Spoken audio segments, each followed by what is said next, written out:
Welcome to my channel. Today, an easy art journal page, but it's amazing nonetheless. And we're going to use napkins in two different ways. So this is the DIY art journal that I made from a theater handout. And I broke the pages by putting on a full napkin or a full gel print. And I'll put a link to that video in the iCard in the top right hand corner. So I'm going to work on this page. Now, I love the colors of this Wedding Bells napkin, but the images are small and I'm not in the mood to do a wedding themed one. So I'm going to use the colors. So I'm looking for a focal point, and there are roses in here. So I'm thinking of the roses, and there's a terrific selection of rose napkins at NinnysNapkins.com, and I'm just flipping through my binder where I store my napkins and looking for some. Now I'm making a decision fairly quickly. Does it work? Does it not work? And I'm getting about 3 different options. You don't want to overwhelm yourself with too many options, but I know that these 3 are going to work. There's enough color there. They're large. They fit the scale of the copy paper size art journal that I have. So I'm using these plastic cutting boards just to keep the paint off any of the other pages.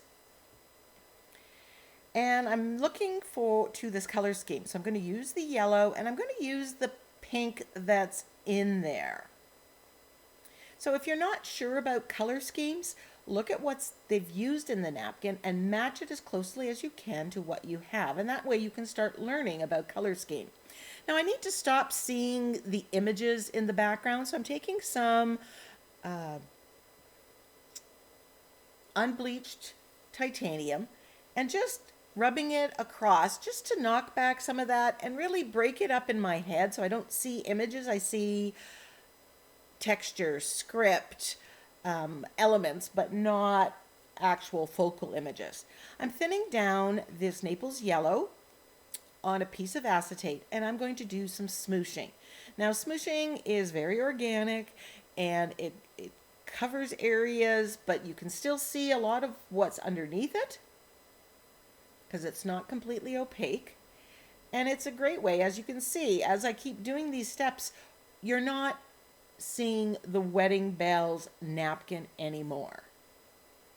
You see the elements, you see the script that's there, but not the elements. Now I want to bring out that pink as well. So I'm taking some quinacridone magenta and I'm mixing it with the Naples yellow to get that right pink tone. And again, I am smooshing it down.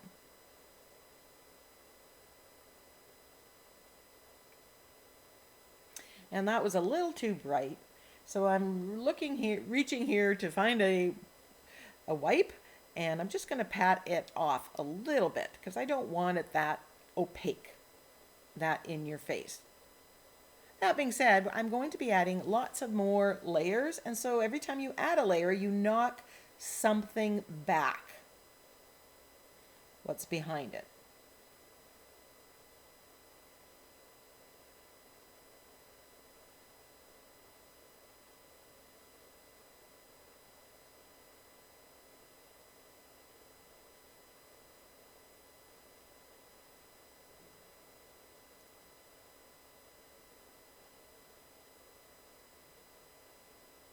And you can see how using the napkin as the first layer of the background has given us so much interest, so much different color in the background with a few additions. It's a lovely, lovely background, and one you can never really duplicate unless you use the same napkin again. I'm adding a little bit of white. I'm doing this, just applying it with my finger, mainly to knock back some of that and add that ethereal, soft, pastel-y color, because that's what really attracted me to this napkin in the first place.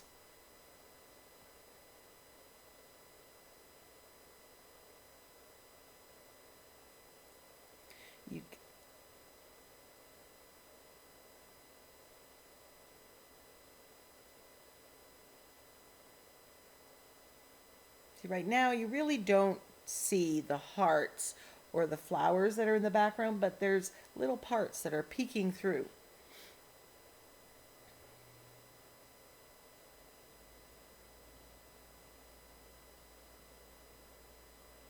This stencil or stamp is called Left or Right Swirl, and I got this at Ninny's Napkins, and there is a link in the description box and a coupon code.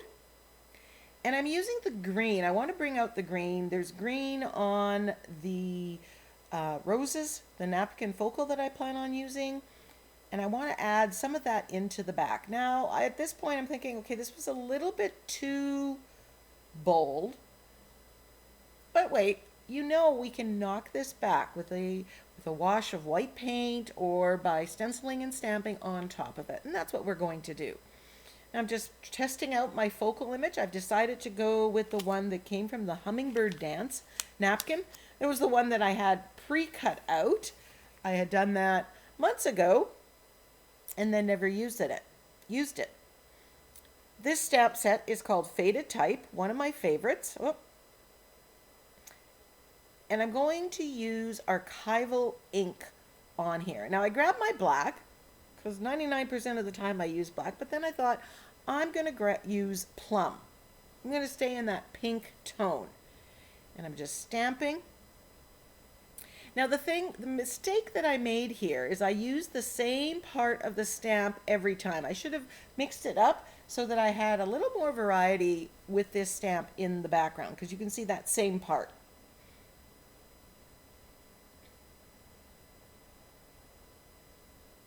The K, the I, the J, right? But again, we knock some of this back.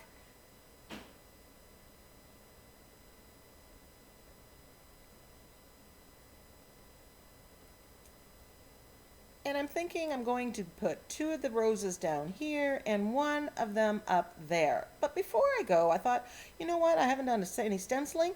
So I grabbed this stencil. It's called Fence Grid. It's one of TCW's slimline stencils. And I'm stenciling with white paint here. And I love this stencil for the effect that it gives here. It just softens because it's white. It softens the page. I love the shape of it. The shape of this stencil somewhat mirrors some of the petal shapes in the roses. A good basic general stencil. You'll get a lot of use out of this one. I do come back at different points and I add more of this once I put in my focal images, and some of that isn't caught on camera. But if you're an eagle eye, you'll notice that there may be more of it. I grabbed another stamp from that Faded Type stamp pack. And I'm just adding a little bit more script with black this time.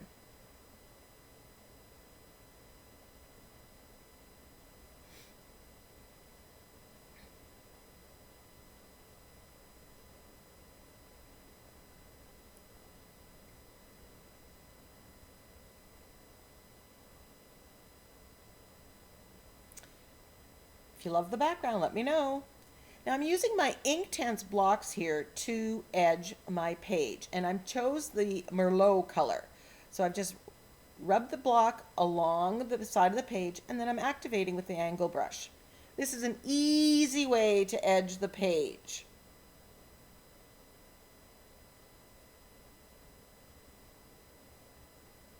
I'm just putting it on dry, and then I'm activating it. Now Inktense blocks are ink that is water activated, but once it's completely activated, it is permanent. You can do the same thing with any of your water soluble crayons, just going around the edge. And again, I've chosen Merlot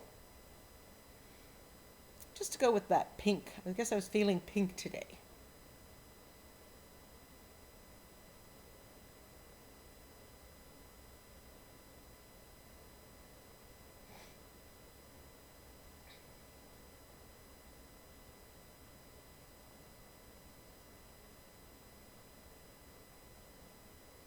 So I'm using 3 of these roses from this napkin.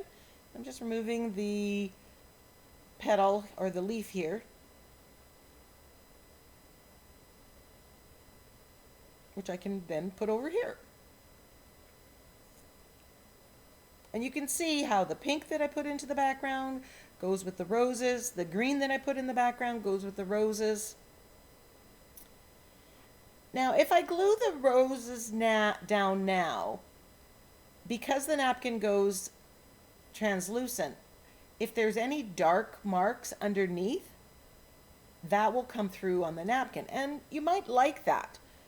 I'm just knocking back some of it. I don't mind if a little bit of the text or the pattern comes through, but I don't want as much of it. I don't want it to overpower the napkin. I still want to see those roses. So once that's dry, and that was I just sponged on gesso, I'm going to use my fluid matte medium and just glue the focal image napkin elements down. Put a coat underneath and a coat on top.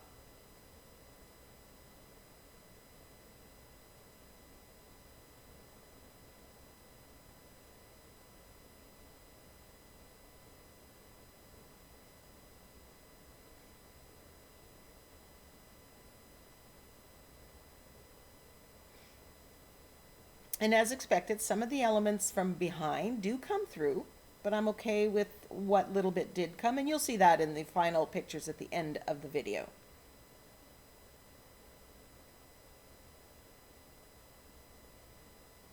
Now these roses are the same exact image, but when you turn it and flip it and you cut off a petal and add a petal or a leaf somewhere else, you've just altered it.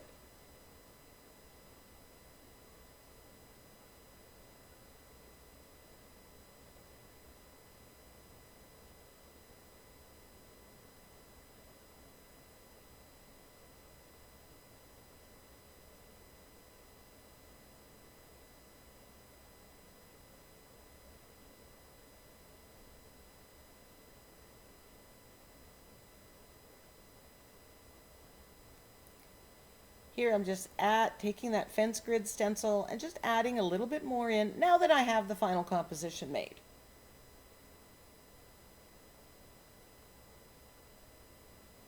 I love how soft and dreamy this background is.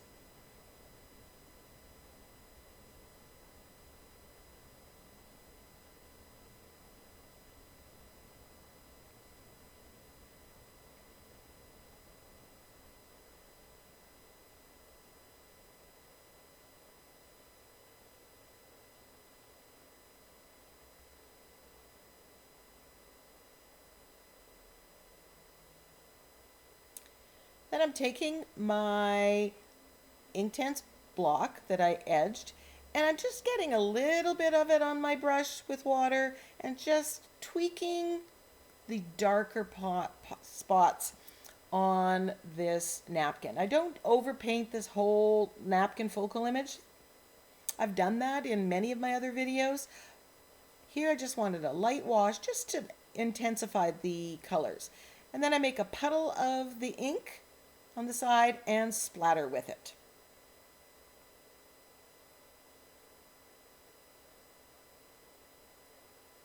Inktense blocks are really versatile.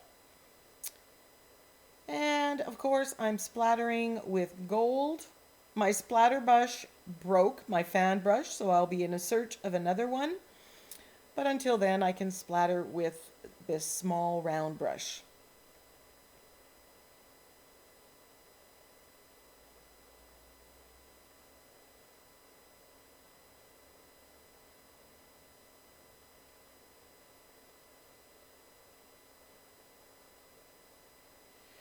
I grab my Embrace Possibility sentiment pack.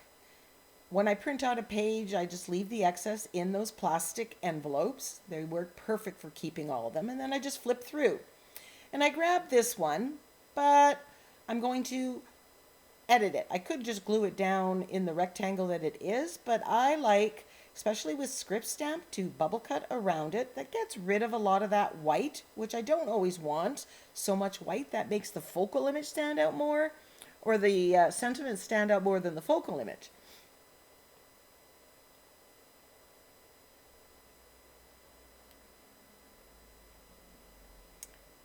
So right now I'm just deciding if this is actually going to fit on this page. And I was thinking of putting it in the bottom left-hand side.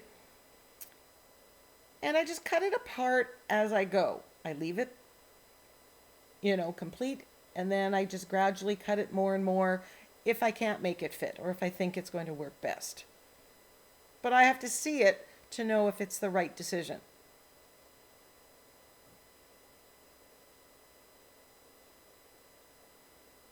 And then I decide that I'm going to try the top right-hand side.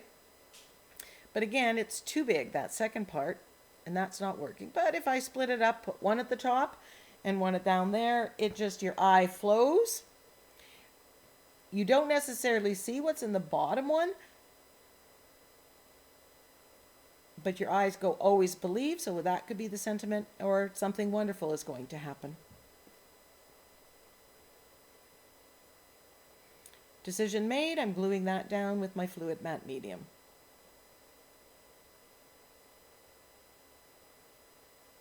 So not sure where to start?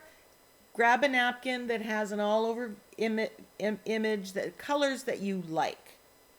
Use those colors to add more paint and stamping and background, and grab a focal image. It doesn't have to be harder than that. Now here I've grabbed my charcoal pencil, my General's charcoal, and I'm adding some black to the end. I've got that black script from my sentiment, so I just want to add a little bit of this just to add. But I like the two-tone. I can still see the Merlot that I put, and now we have the black.